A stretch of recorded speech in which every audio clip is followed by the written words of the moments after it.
오늘 우리에게 주신 하나님의 말씀은 열왕기상 11장 26절에서 33절입니다. 열왕기상 11장 26절에서 33절 말씀 한 목소리로 읽겠습니다. 솔로몬의 신하 느바세 아들 여로보암이 또한 손을 들어 왕을 대적하였으니 그는 에브라임 족속인 스레다 사람이요 그의 어머니의 이름은 수루아이니 과부더라. 그가 손을 들어 왕을 대적하는 까닭은 이러하니라. 솔로몬이 밀로를 건축하고 그의 아버지 다윗의 성읍이 무너진 것을 수축하였는데 이 사람 여로보암은 큰 용사라. 솔로몬이 이 청년의 부지런함을 보고 세워 요셉 족속의 일을 감독하게 하였더니 그 즈음에 여로보암이 예루살렘에서 나갈 때 실로 사람 선지자 아이야가 길에서 그를 만나니 아이야가 새 의복을 입었고 그 두 사람만 들에 있었더라. 아이야가 자기가 입은 새 옷을 잡아 12조각으로 찢고 여로보암에게 이르되 너는 10조각을 가지라.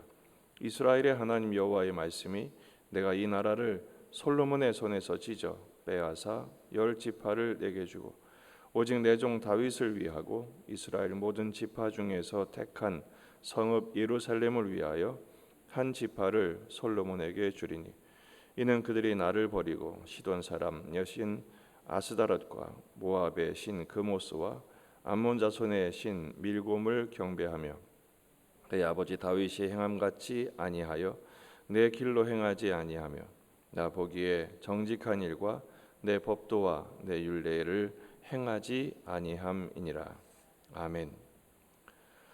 본문에 계시된 주님은 어떤 분이신가? 대적하면 분열하게 하십니다. 솔로몬 시대에 태평성대가 종결되었습니다. 왜냐하면 솔로몬이 하나님을 떠나니 하나님께서도 솔로몬에게서 떠나시죠. 그래서 솔로몬을 지켜주셨던 대적들을 풀어놓으십니다.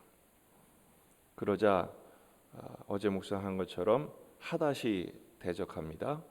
그 하닷은 남부를 대적하죠. 에돔 사람이니까요.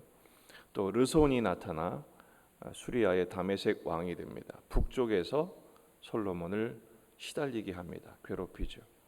오늘 본문은 여로보암이 등장을 합니다. 이 여로보암은 내부에서 일어난 대적입니다. 솔로몬의 신하였습니다. 이 여로보암은 그의 이름이 소개되지요. 그의 어머니의 이름은 수루아이니 과부더라. 그 모친의 이름이 설명되는 것은 매우 드문 경우입니다. 대부분 아버지의 이름이 소개되는데 이례적으로 그의 어머니, 예를 들어 솔로몬의 어머니가 바세바라는 사실을 밝힌 것처럼 이례적인 모친의 이름이 나오는 이유는 이 여로보암이 나중에 나라가 나뉘었을 때 북이스라엘의 초대 왕이 되기 때문에 그렇습니다. 여로보암이 드디어 대적을 하는데 그 대적한 이유를 본문에서 설명을 합니다. 솔로몬이 밀로를 건축하고 다윗 성읍을 개축할 때 이 여로보암을 감독자로 솔로몬이 임명을 합니다.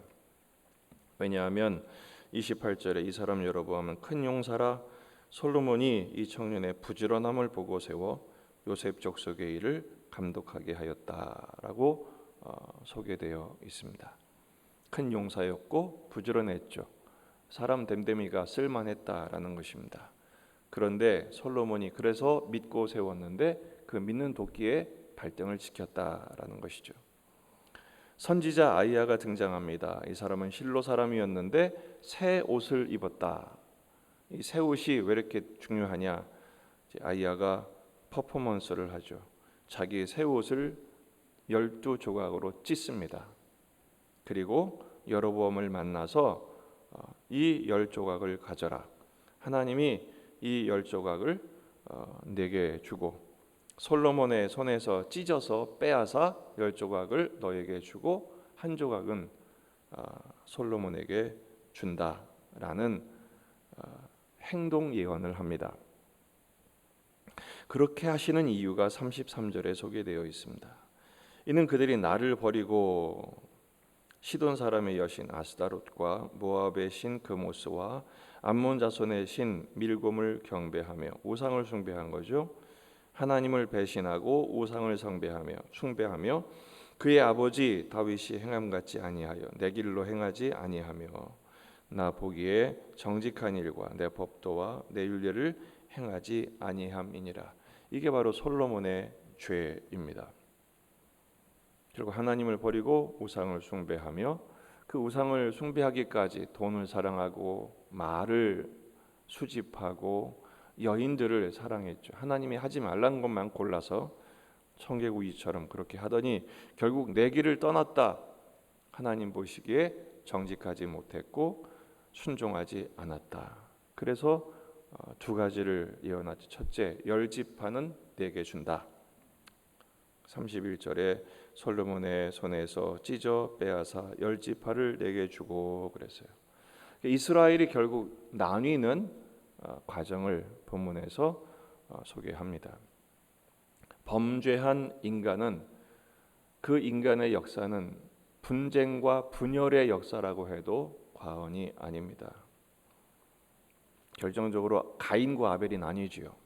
그리고 에서와 야곱이 나뉩니다. 오늘 여로보암과 그리고 솔로몬의 아들인 르호보암이 나뉩니다. 그 나누는 이유가 무엇입니까? 시기와 질투죠.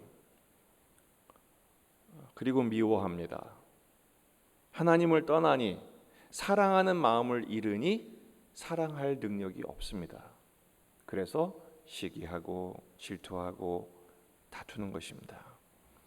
하나님은 그런 솔로몬을 지금 징계하십니다.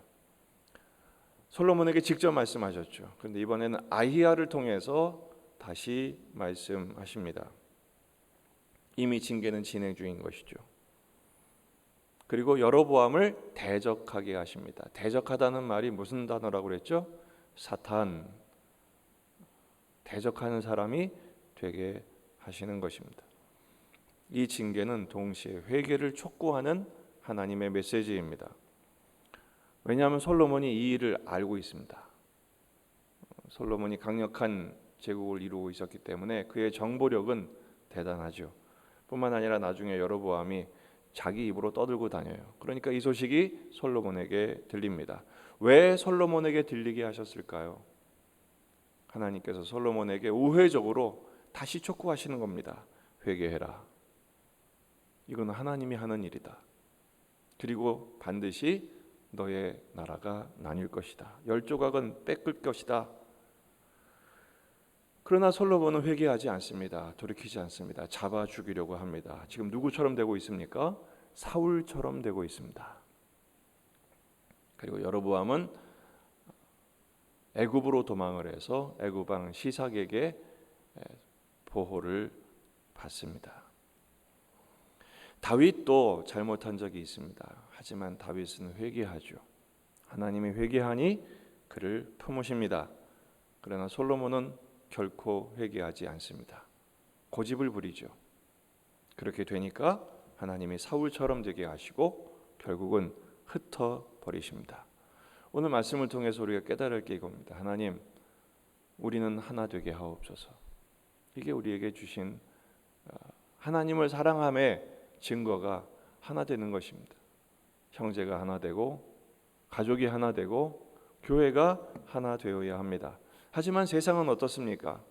자꾸 다툽니다. 지금 우리나라 돌아가는 꼴을 보십시오.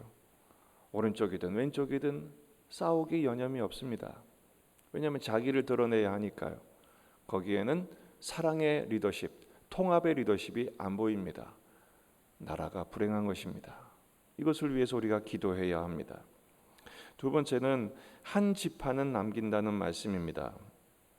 32절 오직 내 종 다윗을 위하고 이스라엘 모든 지파 중에 택한 성읍 예루살렘을 위하여 한 지파를 솔로몬에게 주겠다 말씀하십니다. 한 지파는 남겨놓으십니다. 왜 다 뺏지 않으실까요? 이유는 다윗 때문입니다. 하나님과 다윗이 언약한 게 있거든요. 하나님은 언약에 신실하신 하나님이십니다. 그 한 지파를 남겨놓는데 왜 한 지파를 남겨놓으시느냐? 내일 묵상할 36절에 그 이유가 나옵니다. 그의 아들에게는 내가 한 지파를 주어서 내가 거기에 내 이름을 두고자 하여 택한 성읍 예루살렘에서 내 종 다윗이 항상 내 앞에 등불을 가지고 있게 하리라. 한 등불을 다윗이 가지고 있게 하시기 위함입니다. 언약에 신실하신 하나님께서는 지금 진노하심 중에 징계가 진행 중임에도 불구하고 긍휼을 잊지 않으시는 하나님이심을 드러내고 있습니다. 왜 한 등불이라고 표현되어 있을까요? 이 한 지파는 한 등불과 같은 역할을 합니다.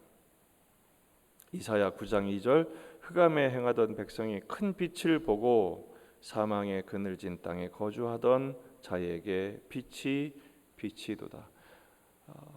솔로몬 때문에 나라는 망하게 됐지만 하나님은 하나님의 언약을 계속 진행하셔서 구속의 역사가 멈추지 않게 하시겠다는 것입니다. 그 큰 빛이 누굽니까? 지난 주일 묵상한 것처럼 참 빛이 오십니다. 예수 그리스도죠. 1장 9절 참빛 곧 세상에 와서 각 사람에게 비추는 빛이 있었나니. 10지파는 여로보암에게 주지만 한 지파 남아있는 한 지파 유다를 통하여 지금 솔로몬이 유다 지파이기 때문에 다윗과 솔로몬이 유다 지파이기 때문에 다른 한 지파가 바로 베냐민입니다. 이를 통해서 하나님의 구속의 역사는 멈추지 않습니다. 징계 중에도 은혜가 있는 것이죠. 솔로몬이 그 징계 중에 회개하는 은혜를 경험했다면 더 좋았을 것이지만 그렇지 않았음에도 불구하고 하나님의 역사는 계속됩니다. 여러분, 우리가 이 예수 그리스도 안에 한 등불이요 빛이신 예수님 안에 거하게 됨을 감사하시기 바랍니다. 솔로몬도 탈락한 그 구속의 은총 안에 오늘 우리를 있게 하신 거예요. 요한복음 1장 12절 13절 영접하는 자 곧 그 이름을 믿는 자들에게는 하나님의 자녀가 되는 권세를 주셨다고 했어요. 세상은 거부했지만 우리는 주님을 영접하게 하셨습니다. 그러니 은혜가 아니고 무엇이겠습니까? 그러므로 우리는 감사해야 합니다. 그리고 하나님을 떠나지 않도록 살피고 돌아보아야 합니다. 고집불통인 솔로몬은 사울의 길을 걷고 말았습니다. 하지만 우리는 날마다 엎드리고 회개하며 살펴서 다윗의 길을 걸어 우리의 등불이신 큰 빛이신 예수 그리스도의 은총 안에 걸어가는 하나님의 자녀이어야 합니다. 그렇게 하셨고 그 자세와 면모를 잃지 않는 저와 여러분이 되시기를 주의 이름으로 축원합니다. 기도하시겠습니다. 말씀을 붙들고 우리 자신과 가정과 교회와 이 지역의 복음화, 민족의 복음화, 세계 복음화를 위해서 기도하십시다. 말씀을 붙들고 기도하십니다. 권호한 집사님을 위해서도 계속 기도해 주시기를 바랍니다. 어제 유치부 성경학교가 은혜 중에 잘 끝이 났습니다. 이제 남아있는 유초등부와 중고등부 캠프를 위해서 기도해 주시기를 바랍니다. 여러분 가져온 기도 제목 가지고 기도하시다가 돌아가시겠습니다. 다 같이 기도하겠습니다. 주님